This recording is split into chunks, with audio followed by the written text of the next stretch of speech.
Bismillahirrahmanirrahim. Assalamualaikum warahmatullahi wabarakatuh. Alhamdulillah.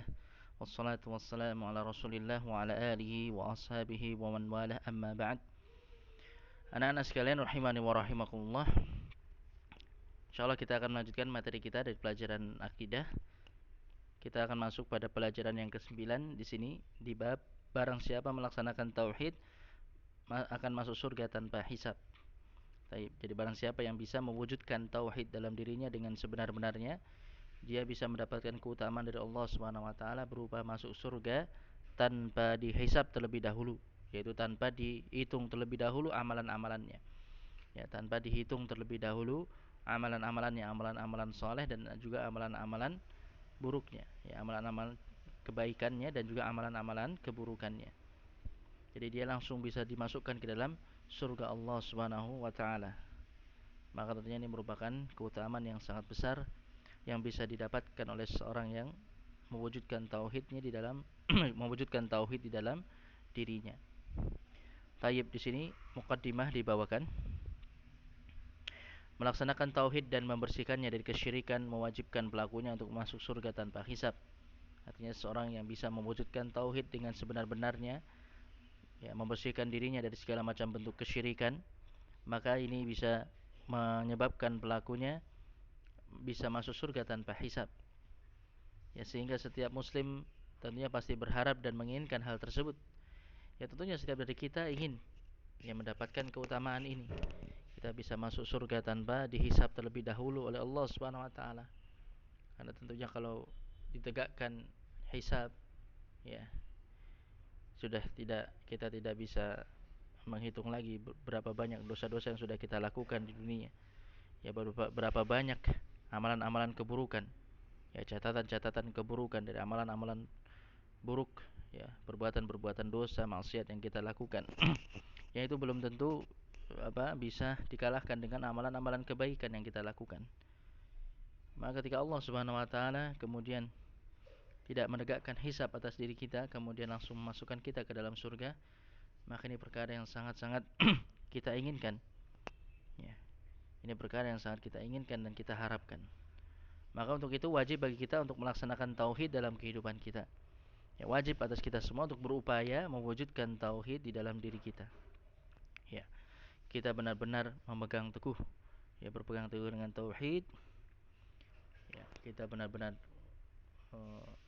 melakukan atau mewujudkan konsekuensi dari tauhid dalam kehidupan kita. Allah Subhanahu wa taala berfirman dalam surat An-Nahl ayat 120, "Inna Ibrahim kana ummatan qanitan lillahi hanifan wa lam yakun minal musyrikin." Sungguhnya Ibrahim adalah seorang imam yang dapat dijadikan teladan lagi patuh kepada Allah dan hanif. Dan sekali-kali bukanlah dia termasuk orang-orang yang mempersekutukan Allah Subhanahu wa taala. Ya, di antara hamba-hamba Allah yang bisa kita jadikan sebagai panutan, bisa kita jadikan sebagai teladan, ya, sebagai contoh dalam perkara ini, dalam perkara mewujudkan tauhid, ya, benar-benar berpegang teguh dengan tauhid adalah Nabiullah Ibrahim alaihi salam. Ya, Nabi Ibrahim alaihissalam yang juga dijuluki dengan Imamul Muwahhidin, imamnya orang-orang yang bertauhid. Ya, dalam berbagai tempat di dalam Al-Qur'an Allah Subhanahu wa taala memuji Nabi Ibrahim alaihissalam. Ya, yang intinya pujian tersebut menunjukkan akan kekuatan atau keteguhan beliau dalam memegang tauhid, dalam berpegang teguh dengan tauhid. Di antaranya dalam surat An-Nahl ayat 120 tadi, Allah Subhanahu wa taala menyatakan bahwasanya Nabi Ibrahim adalah seorang imam yang dapat dijadikan sebagai teladan, ya, seorang panutan, ya, yang juga senantiasa patuh tunduk dan taat kepada Allah Subhanahu wa taala, dan juga seorang yang hanif. Hanif itu artinya lurus di atas tauhid dan menjauhi segala macam bentuk kesyirikan. Itu yang dimaksud dengan hanif, ya, lurus di atas tauhid. Dan dia menjauhi segala macam bentuk kesyirikan, berlepas diri dari segala macam bentuk kesyirikan. Baik. Bahkan kemudian di akhir ayat Allah Subhanahu wa taala menekankan bahwasanya beliau bukanlah termasuk orang-orang yang mempersekutukan Allah Subhanahu wa taala. Kemudian dalam surat Al-Mu'minun ayat 59 Allah Subhanahu wa taala juga menyebutkan Di antara sifat-sifat utama orang-orang yang beriman kepada Allah Subhanahu wa taala, yang mereka layak untuk mendapatkan surga Allah Subhanahu wa taala adalah walladzina hum birabbihim la yusyrikun. Mereka adalah orang-orang yang tidak mempersekutukan Rabb mereka, tidak menyekutukan Rabb mereka, tidak berbuat kesyirikan kepada Rabb mereka dengan suatu apapun. Ya, maka ini merupakan sifat utama, bahkan sifat dasar orang yang beriman. Ya. Ini harga mati, tidak bisa ditawar-tawar. Harus ada pada diri seorang yang beriman, yaitu dia tidak menyekutukan Allah Subhanahu wa taala. Ya, tidak menyekutukan Allah Subhanahu wa taala. Baik. Ya. Kemudian berikutnya terkait dengan pelaksanaan tauhid, ya. Bagaimana kita mewujudkan tauhid dalam diri kita? Ya, maka perwujudan atau pelaksanaan tauhid dalam diri seorang hamba itu ada dua bentuk. Ya, bentuk yang pertama itu bentuk yang wajib. Artinya kita semua sebagai seorang hamba wajib untuk mewujudkan bentuk yang pertama ini. Ya, mewujudkan bentuk tauhid atau perwujudan atau pelaksanaan tauhid bentuk yang pertama ini, yaitu membersihkannya dan memurnikannya dari syirik besar dan syirik kecil, dan juga dari semua macam bentuk bid'ah dan kemaksiatan. Ya. Jadi ini perkara yang wajib yang harus ada pada diri kita masing-masing, yaitu kita membersihkan diri kita, memurnikan diri kita dari segala macam bentuk kesyirikan. Kita beribadah hanya kepada Allah Subhanahu wa taala. Kita tidak terjatuh ke dalam perbuatan kesyirikan yang besar maupun yang kecil. Ya, yang besar maupun yang kecil, tidak hanya yang besar tapi juga yang kecil. Syirik-syirik kecil itu yang bahkan terkadang lebih sulit untuk dihindari.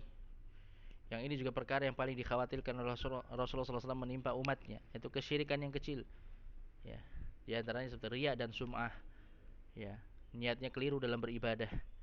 Niatnya dalam beribadah hanya karena ingin dilihat, karena ingin didengar. Ya, niatnya tidak ikhlas karena Allah Subhanahu wa taala. Ya. Maka kita berupaya untuk menyingkirkan semua itu dari diri kita. Baik. Kemudian juga kita menjauhi segala macam bentuk bid'ah, perkara-perkara yang baru dalam agama yang tidak ada tuntunannya dari Allah dan Rasulnya. Ya. Jangan sampai kita terjatuh ke dalam perbuatan-perbuatan bid'ah, karena ini bertentangan dengan tauhid tentunya. Ya. Karena ketika kita mewujudkan tauhid, kita benar-benar tunduk dan taat kepada Allah Subhanahu wa taala, kita jadikan Allah satu-satunya Tuhan yang berhak untuk mengatur para hambanya. Dan tentunya dalam syariat, ya, itu sudah ada aturan Allah Subhanahu wa taala. Sudah ada ketetapan dari Allah Subhanahu wa taala. Maka tidak boleh kemudian kita membuat aturan-aturan baru, membuat ibadah-ibadah yang baru dalam agama. Padahal kita seharusnya tunduk dan taat kepada Allah Subhanahu wa taala sepenuhnya.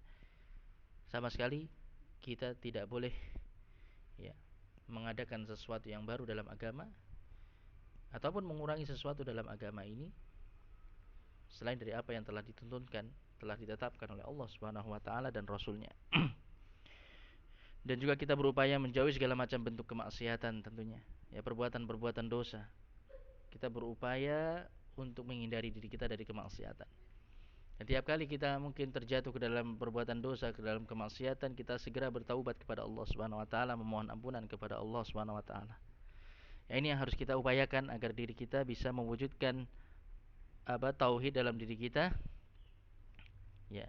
Yang ini menjadi modal dasar. Ini yang menjadi batasan minimalnya. Karena ini yang wajib harus ada pada diri seorang hamba. Maka mereka yang bisa mewujudkan pelaksanaan tauhid yang wajib ini, maka mereka dinamakan sebagai ashabul yamin, golongan kanan. Nanti di akhirat mereka termasuk ashabul yamin, golongan kanan, yang kelak akan dimasukkan ke dalam surga Allah Subhanahu wa taala. Mereka adalah orang-orang yang mengerjakan kewajiban dan meninggalkan keharaman. Ya, ashabul yamin. Nanti di akhirat akan ada 3 golongan. Ashabul yamin itu golongan kanan yang mereka masuk ke dalam surga. Ada ashabus shimal, mereka golongan kiri yang nanti akan dimasukkan ke dalam neraka. Ada yang paling terdepan, yaitu as-sabiqunal muqarrabun. Mereka adalah orang-orang yang bersegera dalam kebaikan dan mereka orang-orang yang didekatkan dengan Allah Subhanahu wa taala. Ya, mereka ini selain mereka masuk surga, mereka juga mendapatkan derajat yang lebih tinggi di dalam surga dibandingkan ashabul yamin. Nah, mereka itulah yang bisa melaksanakan pelaksanaan tauhid yang mandub, yang bersifat mandub, yang bersifat mustahab, dianjurkan, tidak wajib tapi dianjurkan untuk bisa, sangat dianjurkan dan diharapkan seorang hamba bisa mewujudkannya. Yaitu dengan bagaimana? Yaitu dengan ditambahkan kepada apa yang di atas tadi, ya, selain dia mengerjakan kewajiban dan meninggalkan keharaman, dia juga mengerjakan perkara yang mustahab. Perkara-perkara yang mustahab itu perkara-perkara yang dianjurkan, disunnahkan, ya, dan juga meninggalkan perkara yang makruh, ya. Makruh itu tidak sampai haram tapi dianjurkan untuk ditinggalkan, ya, dianjurkan untuk ditinggalkan walaupun tidak sampai haram derajatnya. Dan juga serta sebagian perkara mubah, perkara-perkara mubah yang sebenarnya asalnya boleh tapi dia tinggalkan karena dia khawatir itu akan melalaikannya dari akhirat, dia khawatir itu akan membahayakan akhiratnya sehingga dia tinggalkan. Maka orang yang seperti ini selain dia melakukan kewajiban, selain dia mengerjakan kewajiban, dia juga mengerjakan perkara yang sunnah. Selain dia meninggalkan yang haram, dia juga meninggalkan yang makruh.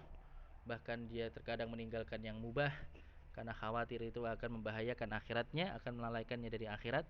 Maka mereka inilah dinamakan sebagai as-sabiqin al-muqarrabin. Mereka orang-orang yang terdepan dalam kebaikan dan mereka adalah orang-orang yang didekatkan dengan Allah Subhanahu wa taala. Dan inilah yang menjadi pembahasan dalam bab ini, ya, tayyib. Jadi mereka inilah as-sabiqunal muqarrabun, ya, as-sabiqunal muqarrabun. Mereka inilah orang-orang yang bisa masuk ke dalam surga tanpa hisab. Ya, bisa masuk ke dalam surga tanpa hisab. Jadi mereka yang bisa melaksanakan perwujudan tauhid yang bersifat mandub, yang bersifat mandub. Taib. Kemudian berikutnya di sini ada beberapa kosakata. Yang pertama ummatan. Umat di situ artinya teladan, pemimpin dan pengajar kebaikan. Ya, jadi umat itu bisa terkadang diartikan umat, ya, umat sekelompok manusia, tapi juga bisa diartikan teladan atau pemimpin. Kemudian qanitan itu orang yang terus-menerus mengerjakan ketaatan kepada Allah. Qanit, ya. Kemudian hanif itu menjauh dari kesyirikan dan condong kepada tauhid. Tayyib. Kemudian pokok-pokok pembelajaran di sini disebutkan, ya. Yang pertama, sifat-sifat imam muwahhidin Nabi Ibrahim alaihissalam. Ya, beliau dijuluki sebagai imamnya muwahhidin, imamnya orang-orang yang bertauhid. Ya, maka beberapa sifat utama beliau disebutkan di sini. Ya, Allah Subhanahu wa taala mensifati Ibrahim alaihissalam dengan sifat-sifat yang tinggi yang merupakan puncak dari pelaksanaan tauhid. Yaitu yang pertama, beliau sebagai teladan dan imam dalam kebaikan. Khususnya dalam perkara tauhid, beliau merupakan teladan dan imam dalam perkara tauhid karena beliau benar-benar berpegang teguh dengan tauhid. Ya. Kemudian bahkan Allah Subhanahu wa taala memerintahkan Nabi Muhammad sallallahu alaihi wasallam untuk meniru beliau, ya, untuk menjadikan Nabi Ibrahim sebagai panutan sebagaimana Allah menyatakan wattabi' millata Ibrahim hanifan, dan ikutilah wahai Muhammad agamanya Nabi Ibrahim yang dia seorang yang lurus, seorang yang hanif.